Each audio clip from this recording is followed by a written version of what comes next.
Você provavelmente já ouviu falar de John Locke, mas não sabe tudo que eu tenho pra te falar nesse vídeo hoje. Então fica comigo até o final, que eu te garanto que vai valer muito, gente, muito a pena. Vai ser muito esclarecedor e vai acabar com toda a sua dúvida. Mas antes, você já sabe. Produção, roda a nossa vinheta, produção.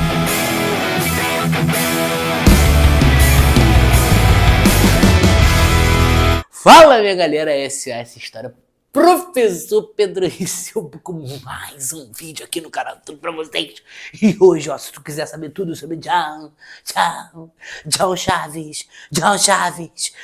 Chaves, eu vou falar tudo sobre ele. Eu vou falar.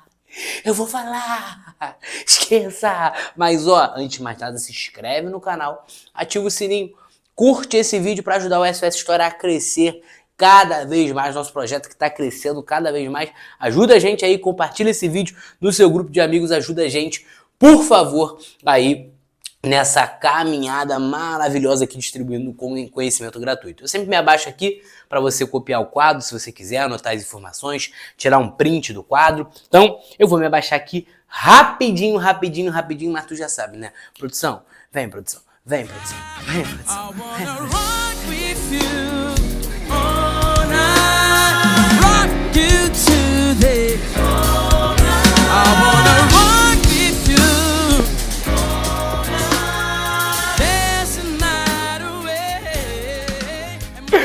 Galera, falando sobre John Locke, como viveu, o que comia, o que fazia, onde morava. Sexta-feira, no Globo Repórter. Presta atenção, ó. John Locke, ele vai viver ali de 1632, 32, até 1704, tá? E aí é muito louco você pensar que o John Locke, ele é um dos filósofos iluministas, então ele pode ser considerado um filósofo iluminista, inclusive pode muito ser utilizado aí nas citações de redação, né? E ele é chamado de pai do iluminismo, porque se o iluminismo ele é uma corrente do século XVIII, esse cara aqui, ó, ele tá morrendo no início do XVIII, então quando o iluminismo ainda nem tinha tido a sua ascensão.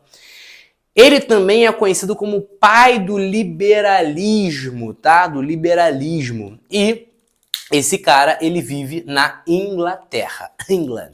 Vai estudar em Oxford e vai ser um grande participante ali daquele governo da Revolução Gloriosa em 1688, 89, em que a gente tem ali, né, a criação do Bill of Rights, Guilherme de Orange assumindo no final da Revolução Inglesa. Inclusive o próprio, né, John Locke vai participar do parlamento inglês ali no final do século XVII.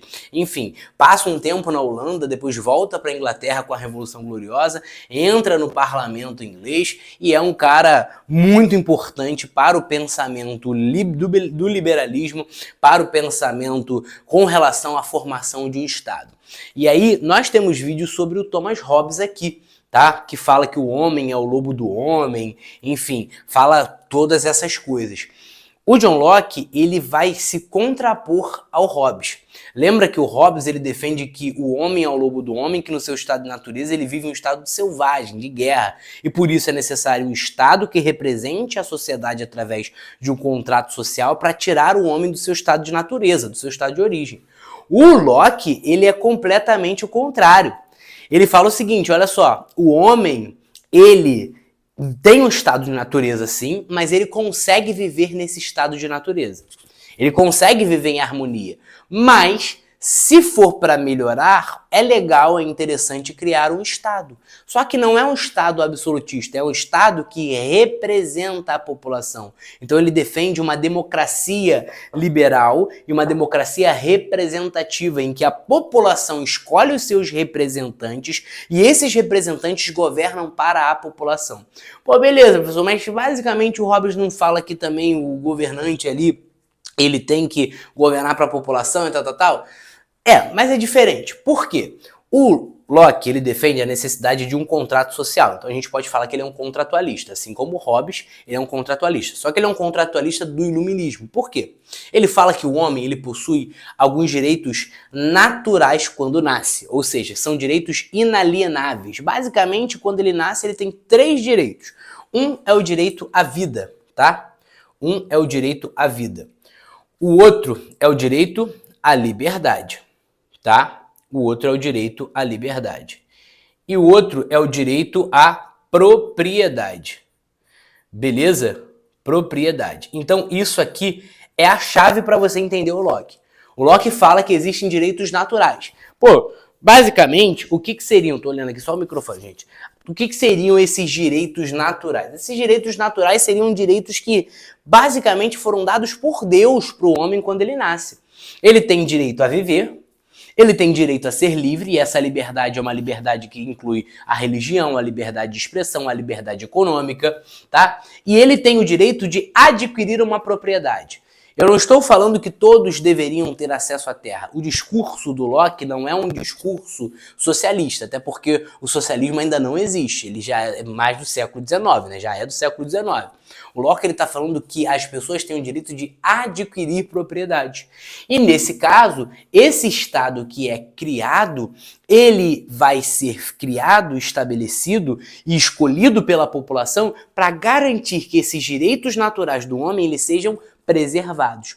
Então o Estado que vai ser representado por um parlamento pelo Locke, tá? O parlamento vai ser o grande representante ali da população e vai ser eleito pela população, ele vai ser criado para que a população tenha esses 3 direitos preservados. Por quê? Porque o cara pode adquirir propriedade no estado de natureza, só que ele pode perder essa propriedade, alguém pode roubá-la, alguém pode invadi-la.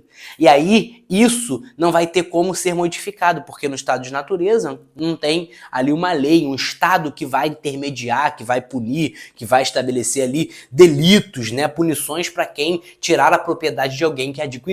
Tá entendendo? Então, quando nasce, tem direito a esses 3 direitos naturais. Esse Estado garante os direitos naturais, mas se esse Estado não garantir, é aí que o Locke ele vai falar que existe o direito de sublevação, que é o direito de rebelião. Quando o Estado ele é colocado no poder e ele não garante esses direitos naturais, você vai perceber que existe uma vontade e uma rebelião da população para tirar esse Estado, para colocar outro no poder que vá garantir esses direitos naturais. Onde é que a gente tem um reflexo muito do pensamento do Locke? Na independência dos Estados Unidos. Lembra que o Locke está num contexto de colonização da América Inglesa e os colonos eles são extremamente influenciados pelo pensamento do Locke. Se você pegar a Carta de Independência que vai ser escrita pelas 13 colônias, elas refletem esse pensamento. Olha como é que é, por exemplo, a relação dos norte-americanos, dos estadunidenses com a propriedade. Propriedade para eles é algo inviolável, é algo sagrado. Tenta invadir a casa de alguém nos Estados Unidos, vai dar problema. Vai tomar tiro, vai dar problema. Porque para ele é um direito inviolável que o Estado garantiu para ele. Tá me entendendo? Então, essa população, quando ela percebe que o Estado não está garantindo esses direitos, eles têm o direito de se rebelar e tirar esse governo do poder, tá? O Locke, ele é um defensor da liberdade, da tolerância religiosa. Ele acredita que não há Estado, não há nenhum representante da religião que possa impor algo a alguém. Não há uma unidade religiosa. Só que vale ressaltar que ele não considera isso para os nativos. A gente está no processo de colonização da América Inglesa.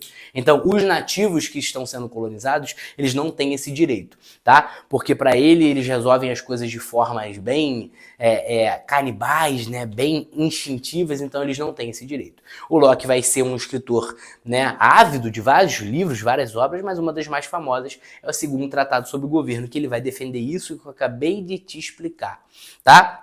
E aí o Locke tem um pensamento muito interessante. Ele fala o seguinte: quando o ser humano nasce, nasceu uma criança lá.